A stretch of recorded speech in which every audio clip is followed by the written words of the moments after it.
Hi, my name is Jérémy Banster. I'm a French director about the movie of La Vie Pure, Pure Life. And my friend? I'm Aurélien Recoin, or in Spanish, Aureliano Recuañeta, I don't know. So I'm playing father in Pure Life, and well, that's it. I'm Stanley Coppet. I'm an actor, and I'm Raymond Maufray in the movie La Vie Pure, directed by Jérémy. And I'm glad to be with you to answer your questions. The father of Stanley, Bernard, offered me the book, the novel of Raymond Maufray, Aventure en Guyane, and we just shooting my last short movie in French Guiana with Stanley, and it was a wonderful experience and a wonderful meeting and with Stanley and with the French Guiana as well. And after that, I took a long time few months to think about that. To the book and the novel. The novel inspired me a lot of things, and after a while, with Stanley, we decided to buy the rights of the movie of the book, and so we began step by step to make this movie. Yeah, it's true that we met on the set on a short film that actually never really came out.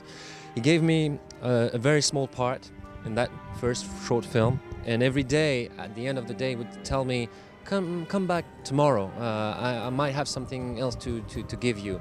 And every day I would come back, and over 5 days of shooting this short film we became friends, and that's when actually my father, I introduced him to my father, and we were talking and having a little drink, and he said, "Oh guys, it seems like you have a good connection, there's something between you guys.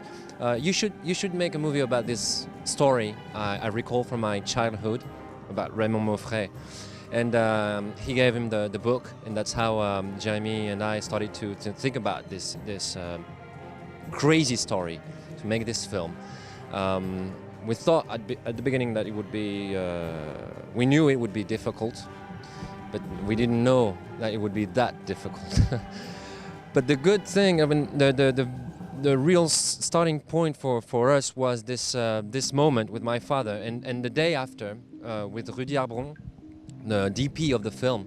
He works a lot in Los Angeles. We decided to go all three together to investigate a little more, and we went on the Maroni River the next day, right away, to see how the light was and how the nature.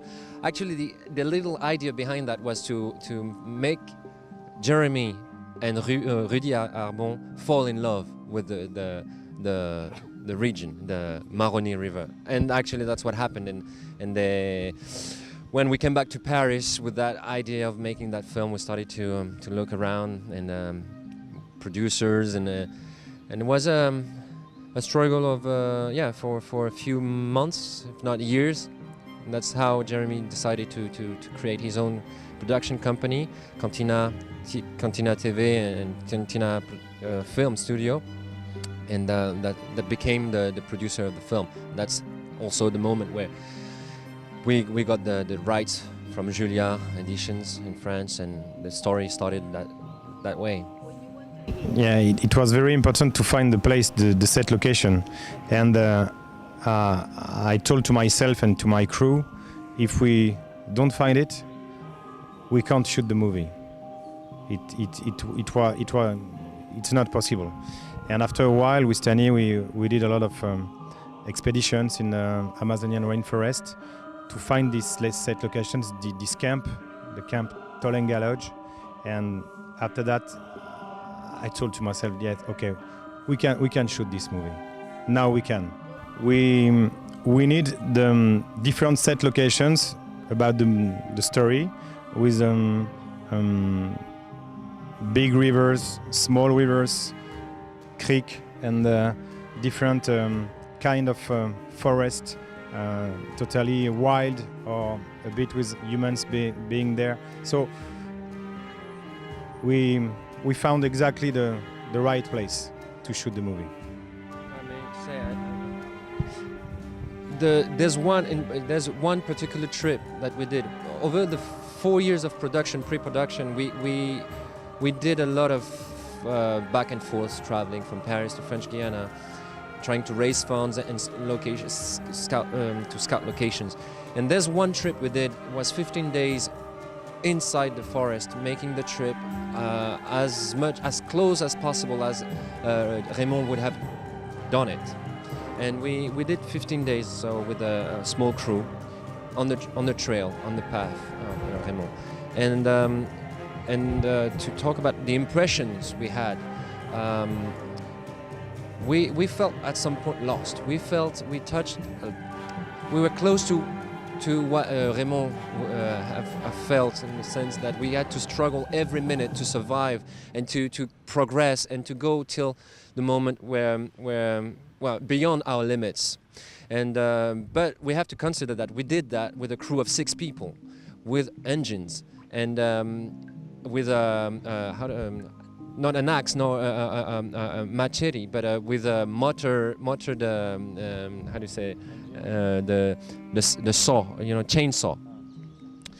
So that helped us at the writing as well to have a vision of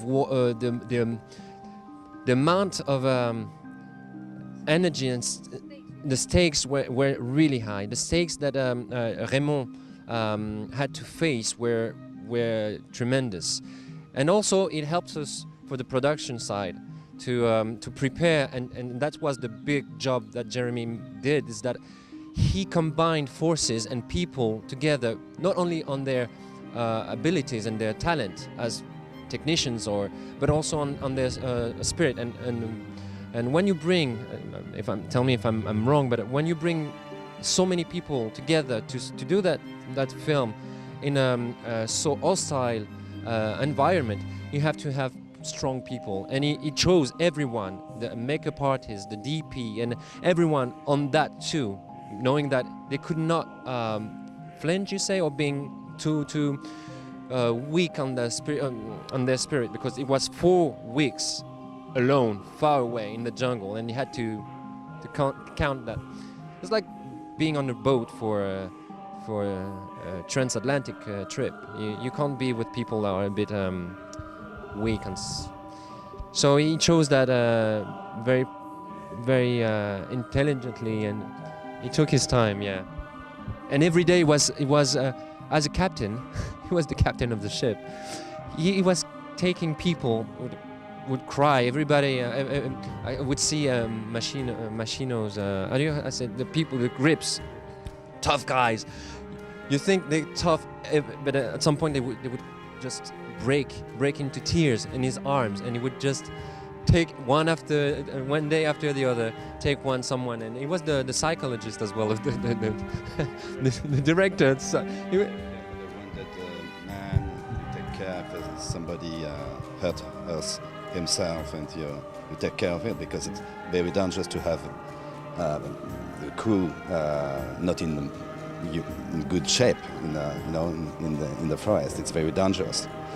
So you take care of that. I remember you observed everybody precisely.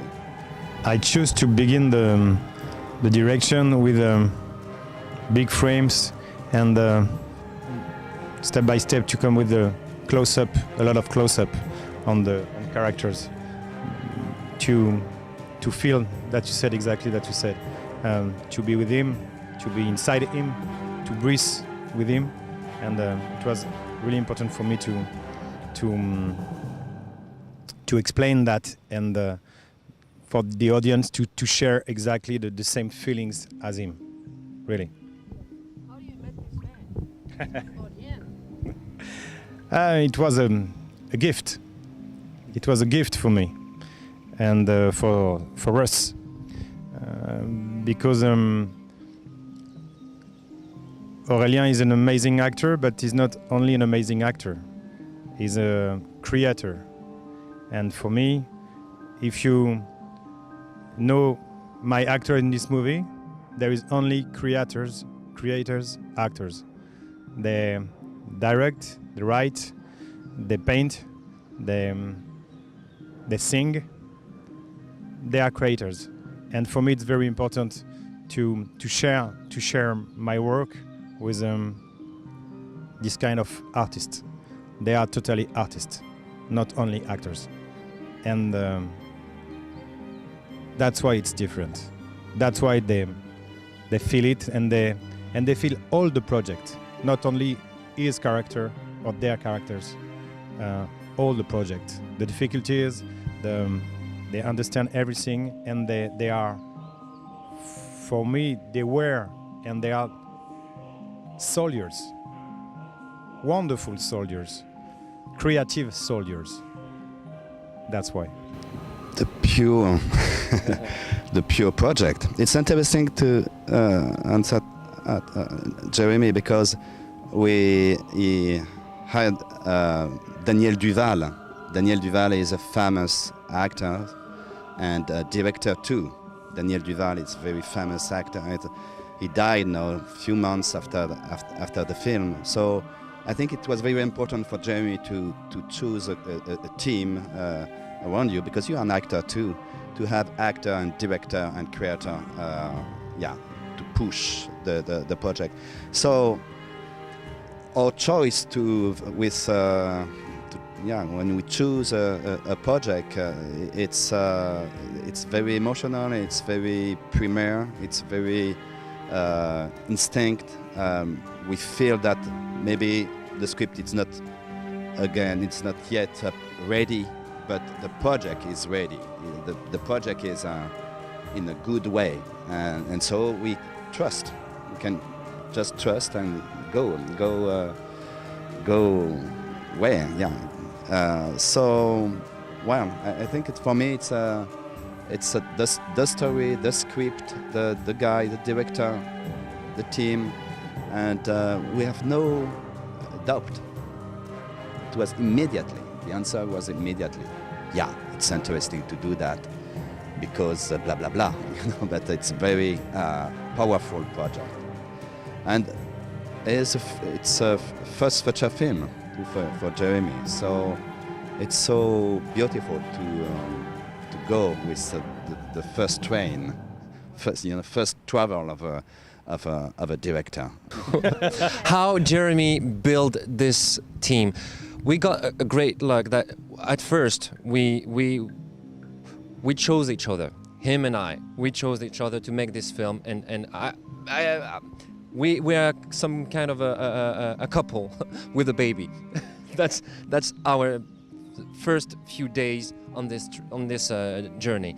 But then Jeremy, as a captain, as a director, he has a great talent of to pursue people, and you say pursue or persuader, to convince people. That's what I wanted to say. He has a great talent to convince people, and you don't get Aurélien Recoin or Daniel Duval as easy as what he did. Usually, you don't get them in your movie like that. You have to go to a long process. They have agents. They have they are big actors. And I don't know how, but he has this talent. He get in touch with these people, talk to them, or send them a message on Facebook, and they answer, and they say, yes, I want to do this film. That's what happened with Aurélien. That's what happened with Daniel, and it's kind of magic. So we have to. I have to say that, and it's the same for the creator of the music of the film, which is a incredible composer. He worked with Wong Kar-wai, with Guy Ritchie, with Luc Besson, and this man convinced amazing director to work on his first feature film, and almost for free. So you have to explain how you do. What's your what's your trick?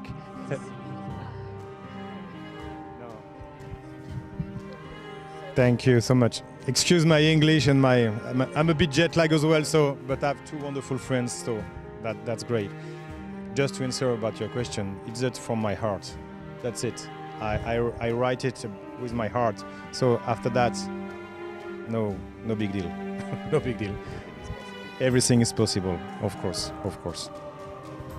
Then, you asked another question earlier about the what makes us believe in our project more than anything, and how the drive to find the money and to do.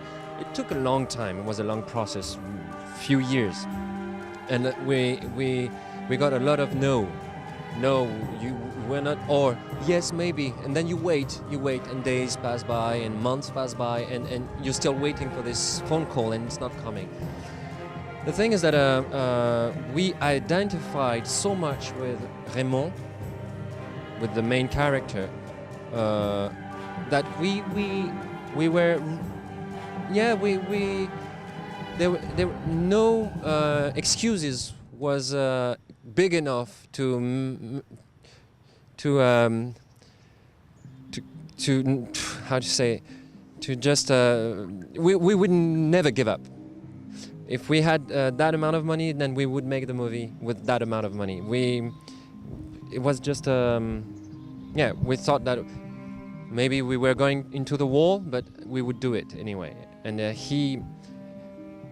I said we, but actually he believed it more than anyone else. Sometimes I would say, no, let's forget about it. We're not going to make this movie. I don't really believe in it anyway. And he would believe more than anyone else. And we can say that he pulled this movie out of earth with his drive. But yeah, and coming back to the dog. I think when you work that long on a script, when you read so many times this book, there's a sort of inspiration, natural inspiration that comes from what Raymond wrote.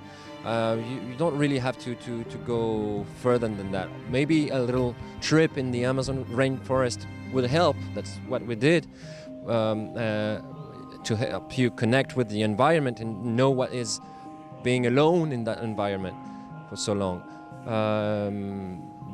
That's the first step, the first thing, the main important thing is what Raymond wrote. And when you read the book, you have a lot of empathy with this guy, so you understand well what he went through. He has such a beautiful writing. Even toward the end, he was writing beautifully, even though his mind was going off away, even though he was under paludism or malaria fever and dying of hunger. He still managed to write every day and beautifully, and that is the connection with when as an actor point of view with the character. And then there's of course work. You have to when you have this material, you have to work on it. And what helped me a lot is the training I had at Strasbourg, and Lee Strasberg Theatre and Film Institute in New York. I came back here a few weeks before the shooting, and I worked with my coach. And then the connection we had together on the set. Jeremy gave me the space to work, the time to explore, and he briefed the team. And that was a luxury for me, to be able to have that space, and the team, all the team, and even the co-workers or the actors and the more experienced actors who were working on this film helped to make it happen. And so that's how the process was for me. Yeah, it's Elie Medeiros. Elie's she's from Uruguay, from Montevideo, and she's a wonderful actress and an amazing singer. She's a singer as well. For beginning, she's a singer, very famous in France, and very, very famous. and I dreamed about her when I was young. Really, she. I loved her songs, really, and she accepted this role, this character, with a lot of freedom, because the character was more older than her, and she created a wonderful character, and she thought about that. She thought about her grandmother, and from Uruguay. She told me that, and she's amazing. It's a huge performance for me, really. It's funny. I can add about Ellie Medeiros. It's funny when you know the singer, when you know the actress aside this character, you can really tell the character work she did.